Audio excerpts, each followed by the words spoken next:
2013년 4월 4일 그날의 비밀은 자신은 성완종 전 회장으로부터 돈을 받은 적이 없다라고 결백을 주장하고 있는 이완구 총리.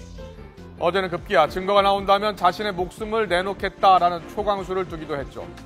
하지만 2013년 4월 4일 그날에 있었던 성완종 전 회장의 기억과 이 총리의 기억은 너무나 달랐습니다. 자, 먼저 어제 이 총리의 대정부 질문 답변 내용부터 들어보겠습니다.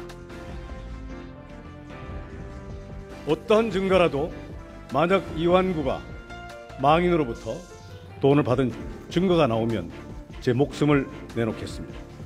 그 정도 비상한 각오를 보여주시는 것은 국민들 하여금 매우 혼란을 가중시키는 그런 일이라 생각합니다. 그러니까 왜냐하면 어떠한 경우든 본인이 증거가 입각한 증거가 나오면 제 목숨과 바꾸겠습니다. 다시 한번 강조합니다. 총리는 맨 먼저 어떤 경우라도 먼저 검찰의 수사를 받겠습니다. 총리는 증거가 나오면은 고인이 저에게 준 육하원칙에서 증거가 나오면 제 목숨과도 바꾸겠습니다. 제가 더 이상 할 말씀이 없습니다. 지금 총리직 정도가 아니라 제 목숨과도 바꾸겠다고 말씀 올렸습니다. 저는 단호합니다. 자신의 결백을 주장하기 위해서 목숨까지 내건 이완구 총리. 성완종 전 회장은 죽기 전 경향신문과의 인터뷰에서 자신이 이완구 총리에게 3천만 원을 건넸다는 말을 남겼었죠. 다시 한번 들어보시죠.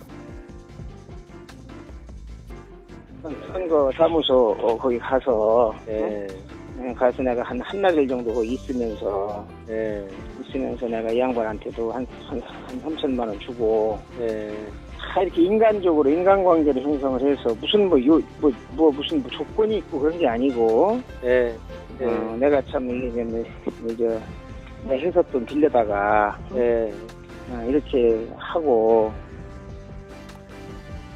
하지만 오늘은 좀 더 구체적인 이 측근의 언론 인터뷰가 공개가 됐습니다.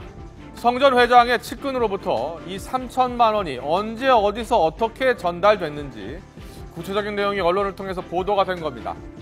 경향신문 보도에 따르면 성 전 회장 측 인사는 성 전 회장 일정표에 4월 4일 오후 4시 30분 부여 방문으로 돼 있는데 그보다는 앞서 오후 4시 조금 넘어 선거사무소에 도착했다.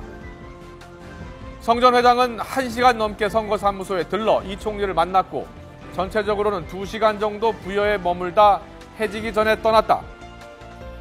성 전 회장이 서울에서 타고 간 승용차에 비타 500박스가 하나 있었다. 회장님의 지시에 따라 그 박스를 꺼내 들고 선거사무소가 있는 건물 계단을 올라갔다. 당시 선거사무소는 넓은 홀에 여직원 둘이 있었던 기억이 나고 한쪽 칸막이 안에 이 총리와 성 전 회장 둘만 있었다.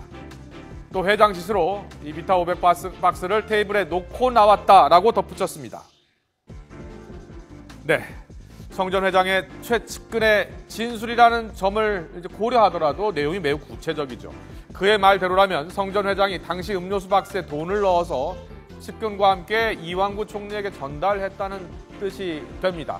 하지만 성완종 회장의 또 다른 측근은 중앙일보와의 인터뷰에서 이렇게 이야기했습니다. 성완종 전 회장이 봉투에 5만 원권을 담아 들고 간 것으로 안다. 5만 원권으로 3천만 원을 넣어서인지 봉투가 꽤 두툼했다라고 전했습니다. 자, 측근들의 말이 다소 엇갈리고 있는데요.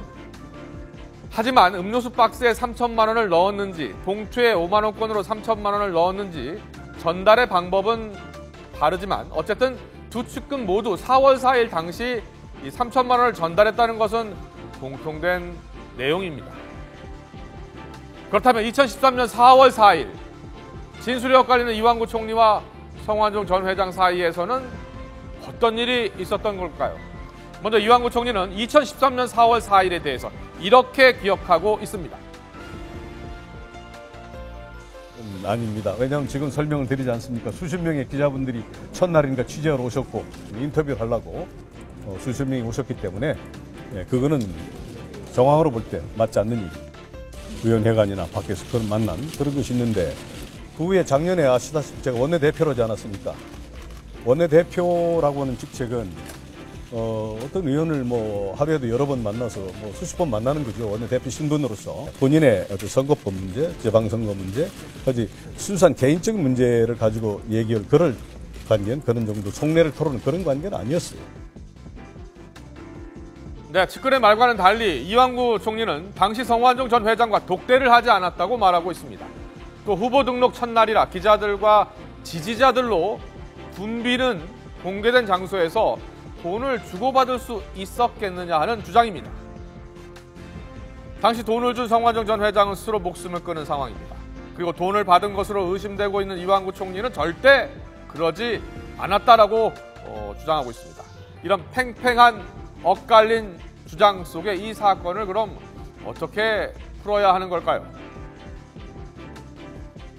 보통 이런 뇌물 사건에서 뇌물이나 어쨌든 돈을 줬다라는 게 이제 어떤 혐의나 피의 사실로 됐을 경우에 받은 사람은 준 사람은 분명히 줬다고 그러는데 받은 사람은 받은 적이 없다고 했을 경우에 보통 아니 준 사람이 이렇게 줬다는데 왜 안 받았다는 것이냐 이런 식으로 흘러가거든요. 그 준 사람의 진술에 어느 정도의 그 구체성이 얼마나 돼 있는지 얼마나 믿을 만한지를 이제 봅니다. 근데 지금 나와 있는 그 녹취록 그 성완종 전 회장이 그 인터뷰를 하면서 했던 그 녹취록에 보면은 굉장히 진술이 좀 구체적으로 나와 있고요.